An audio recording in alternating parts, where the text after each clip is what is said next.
Hello అందరికీ. ఈరోజు వీడియోలో చింతకాయ పప్పు ఎలా చేయాలో నేను చెప్తాను. ఫస్ట్ పెసరపప్పు ఉడకబెట్టుకోవాలి. దాని తర్వాత చింతకాయని కూడా ఉడకబెట్టుకోవాలి.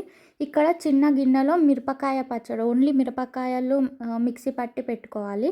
టమాటా ముక్కలు పక్కన పెట్టుకోవాలి. తర్వాత ఈ చింతకాయని అలా గుజ్జులాగా కొంచెం పిండి దాంట్లో పప్పులో వేసి కొద్దిసేపు మసలనివ్వాలి దాన్ని. తర్వాత అలా మసిలిన పప్పుని పక్కకు తీసుకొని ఒక గిన్నెలో నూనె, జీలకర్ర, ఆవాలు వేసి కొంచెం చిట్పటలాడేదాకా ఉంచాలి దాన్ని.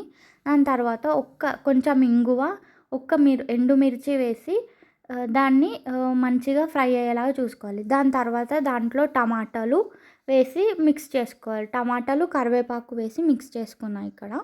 సో దాని తర్వాత ఇంతకుముందు పప్పులో చింతపండు వేసి పెట్టిన పప్పుని ఇప్పుడు ఆ బౌల్లో వేసి మంచిగా మసలనివ్వాలి.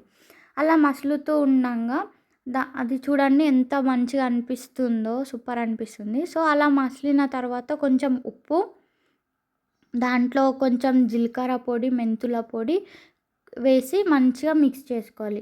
అలా మిక్స్ చేసుకున్న తర్వాత ఇంతకుముందు పక్కన పెట్టుకున్న మిరపకాయ పేస్ట్ ఉంది కదా, అది దాంట్లో యాడ్ చేసి మళ్ళీ ఒకసారి మిక్స్ చేసి కొత్తిమీరతో గార్నిష్ చేసుకొని కొంచెం మసలనిచ్చి వేడివేడి అన్నంలో తింటే